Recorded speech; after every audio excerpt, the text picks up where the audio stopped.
በዚህ ተከታታይ ቪዲዮ የዘፍጥረት መጽሐፍ እናጠናለን፣ እንማማራለን።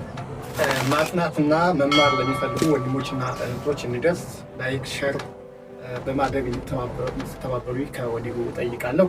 አሁን ወደ መጽሐፉ እንሄዳለን። ኦሪት ዘፍጥረት ምዕራፍ 1 እንጀምራለን ማለት ነው። በምዕራፍ 1 እንግዲህ እግዚአብሔር በ6 ቀናት ውስጥ ፍጥረታትን እንደፈጠረ ይናገራል። የምትመለከቷቸው ፍጥረታት በሙሉ እንደ መጽሐፍ ቅዱስ ብሎ ማለት ነው በአንድ ቀን የተገኙ አይደሉም፣ በ6 ቀናት ውስጥ የተገኙ ናቸው። እነዚህን ነገሮች እንግዲህ በሂደት በተከታታይ ቪዲዮዎች የምናይ ይሆናል። ለዛሬ በመጀመሪያ ቀን ምን ተፈጠረ የሚለውን እንመለከታለን። ከዚያ በፊት መጽሐፍ ቅዱስ ክፍል እናንብብ። ምዕራፍ 1 ከቁጥር 1 እስከ ቁጥር 5 እንደዚህ ይላል። እግዚአብሔር ሰማይና ምድርን ፈጠረ። ምድርም ባዶ ነበረች፣ አንዳችም አልነበረባትም። ጨለማም በጥልቁ ላይ ነበረ፣ የእግዚአብሔር መንፈስ በውሃ ላይ ሰፎ ነበር። እግዚአብሔርም ብርሃን ይሁን አለ፣ ብርሃንም ሆነ። እግዚአብሔርም ብርሃኑ መልካም እንደሆነ አየ። እግዚአብሔርም ብርሃንንና ጨለማን ለየ። እግዚአብሔርም ብርሃኑን ቀን ብሎ ጠራው፣ ጨለማውንም ሌሊት ብሎ ጠራው። ማታም ሆነ ጠዋትም ሆነ አንድ ቀን ይላል። እንግዲህ በመጀመሪያ ቀን ምን ተፈጠረ ብለን ስንጠይቅ እግዚአብሔር መጀመሪያ ያደረገው ኦሪት ዘፍጥረት እንደሚነግረን ሰማይና ምድር ነው የፈጠረው ማለት ነው። የሚገርመው ሰማይን ስንመለከት ምንም ስለ ሰማይ የተጻፈልን ዘገባ ገለጻ የለም።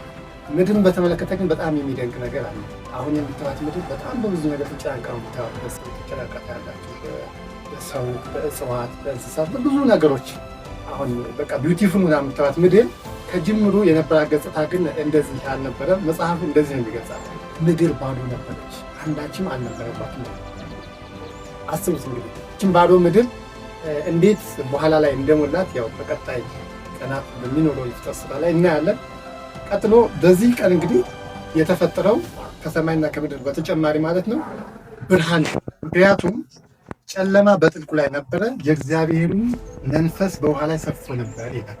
አስባችሁታል? በባዶ ምድር ላይ ምን ባልነበረባት ምድር ላይ ድቅድቅ ጨለማ ደግሞ በጥልቁ ላይ ሰፎ ዘንድ በዚያ ግን የሆነ የእግዚአብሔር መንፈስ ደግሞ በውሃ ላይ ሰፎ ነበር ይላልና ይህን ጨለማ መወገድ አለበት።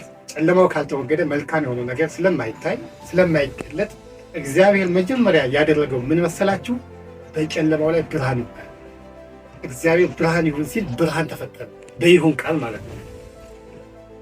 ብርሃን ሲፈጠር እግዚአብሔር መልካም ብርሃኑ መልካም እንደሆነ አየ ይላል። ወገኖች በጨለማ ውስጥ ምንም ነገር ማየታችሁ ምንም መመልከታችሁ የሆነ ነገር መልካም መሆኑን መረዳት የምትችሉት በብርሃን ውስጥ ይሆናል። ብርሃን ሲመጣ ብዙ ነገሮች መለየት እንችላለን። ብርሃን ሲመጣ ብዙ ነገሮች ይገለጣሉ፣ ባህሪያቸው ይታያል ማለት ነው።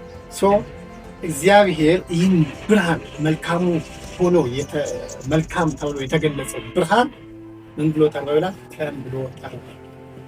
ዋታቦት ጨለማውን ደግሞ ሌሊት ብሎ ጠራው ይላል። ዘን ምን ይላል? ማታም ሆነ ጠዋትም ሆነ አንድ ቀን። በመጀመሪያው ቀን የፍጥረት ዘገባ ይህን ይመስላል ማለት ነው። እንግዲህ ሰማይ ተፈጥሯል ብያለሁ፣ ምድር ተፈጥራለች ግን ባዶ ናት ብያለሁ፣ ምንም ነገር የለባትም ብያለሁ።